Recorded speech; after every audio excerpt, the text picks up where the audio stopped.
Welcome to Liberty Mills Homestead. This is Sage.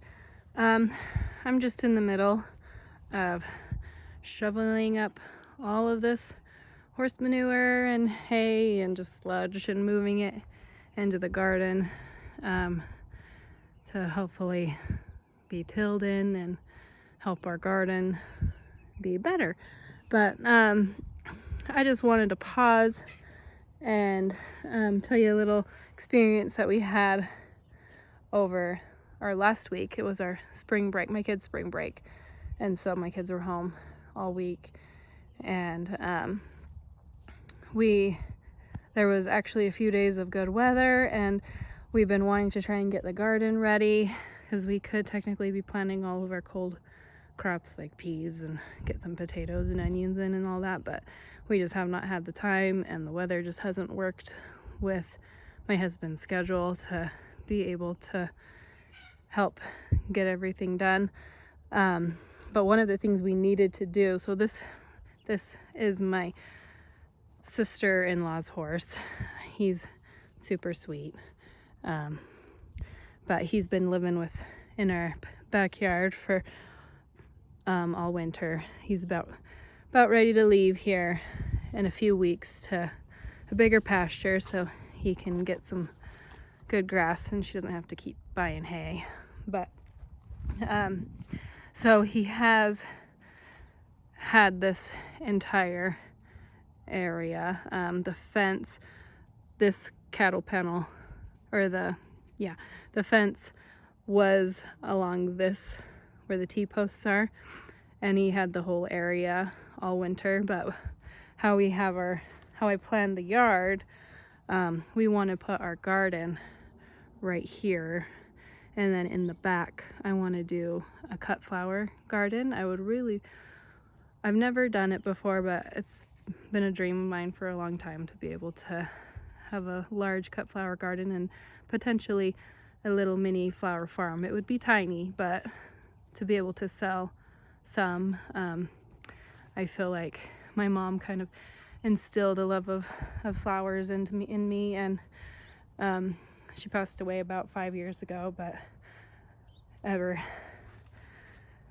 since I was a little girl, she was always so good with designing bouquets and flowers and just knowing all of the names, and I'm hoping to be able to follow in her footsteps and be able to learn as much as I can in that way, because I just love them so much. But so back to the story of last Wednesday. My husband had to work, and on Thursday and Friday he was going to have the days off, but Thursday we were going to be out of town, and Friday the weather was going to be bad. And so I was just thinking, like, oh, we've just got to get this fence moved over from here on this side and just cut it in half, since he's only going to be here a few more weeks. My sister-in-law said that he'd be fine here in this smaller part for now. But so because my husband was at work, I was like, oh, I'm gonna surprise him, and me and the kids will just go and do it. And so we came out and had a plan of how we were gonna do it. We got him his food for the day and tied him up to this side over, well, let me see, just along that fence over there, and got him fed. My sister-in-law said he should be fine. She was at work, so I wasn't expecting her to be able to come and help, which that's, yeah, just totally fine. Didn't want to make her come out and do it anyways, because it's just when we had the time to do it.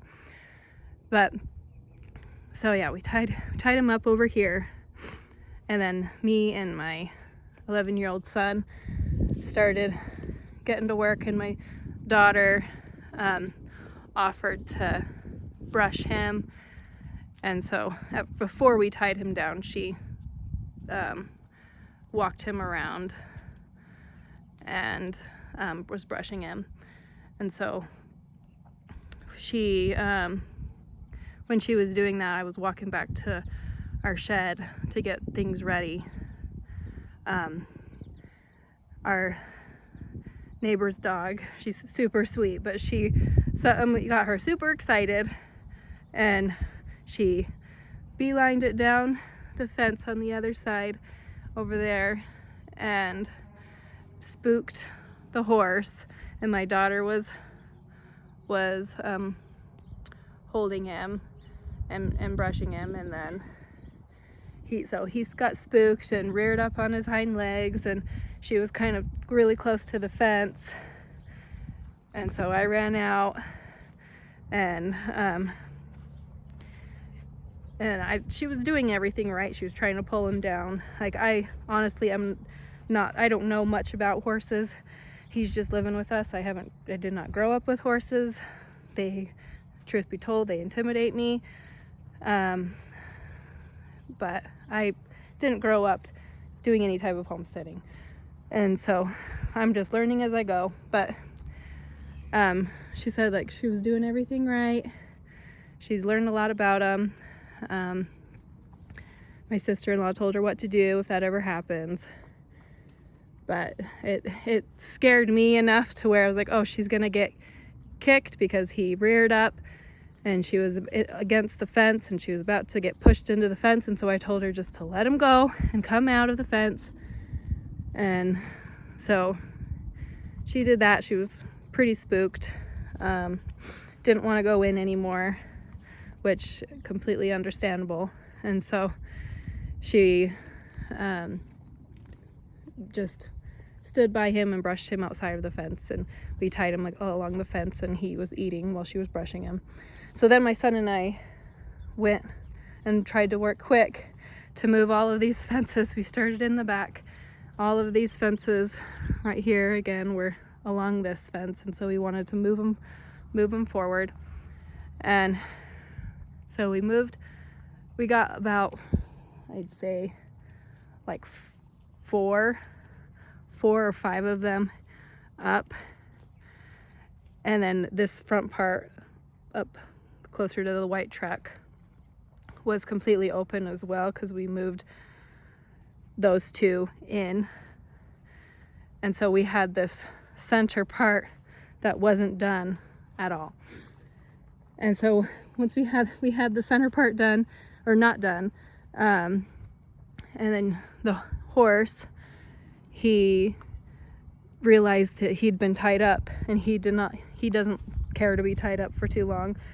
And so he started pulling and trying to get out, and he pulled the rope off of the fence, and he started running, and he ran through the opening that we hadn't finished, and then came up over here. This is his favorite tree in the back, which I feel sad that we cut him off from it, but like I said, he won't be here for too much longer. He'll have a better place. But so yeah, he ran over to his tree and he started kicking and bucking, and I was telling my son, because over here was completely open, and I was like, oh, block the way, make sure he doesn't get out. And then we needed, up here was open too, and he started walking that way. I was like, oh no. And he didn't want me to come near him. And so I just, like, in my mind, I just kind of said a little prayer, like, oh, we can't lose her horse. I don't want anything to happen to my kids. It's just me and my kids. My husband's not here. And so, but yeah, I said a little prayer, and just pretty soon after that, I just like talked to him, like in my mind, I said like a quick, not like a kneel down. It was just, oh, help me get through this, and help me get him to calm down. Let's get this fence done. And so I like just stopped, wasn't trying to go near him. I just told him, like, calm down, you're okay. And then he all of a sudden started walking towards me, super calm. I was able to grab his rope, and so yeah, I can't even remember what things are called. But for horses, his rope, we'll call it that. And then walked him around the yard, walked him to his water, and then he wanted to go back to his food, and so I did that, tied him up, and he was pretty good for most of the time. Near the end, he was starting to realize that he was tied up again, but my daughter just stood there, watched the rope, make sure it didn't get untied, but my son and I quickly rushed to finish the last few center panels. But even then, I was like something dumb that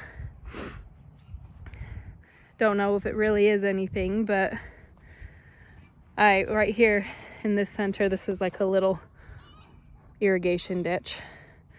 So I had this T-post kneeling up against the panel. I hadn't attached it yet.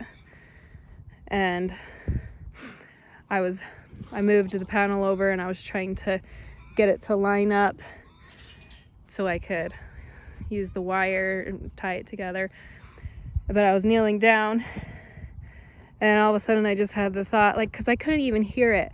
This started sliding and falling towards me, and I didn't hear it at all. And I just had the thought, like, put your hand up. And so I, just not thinking, like, just put my hand up, and it fell right then, almost hit me right in the face, in the head. And I'm like, oh, that could have potentially knocked me out, and my kids would have just been stuck doing this. But so it's just crazy. Like, we were able to get it all done. We did it within maybe like an hour and a half. Didn't take too long, but it was a lot of hard work. Worked as fast as we could. A lot of stress. But we did it, and I just wanted to say, like, just those little things. My daughter was watched. She didn't get hurt. The horse didn't get out. None of my kids got hurt from him bucking and the stress that the horse was under. I didn't get hurt from the T-post falling on my head. I just know that Heavenly Father is watching over us. He's watching over all of you.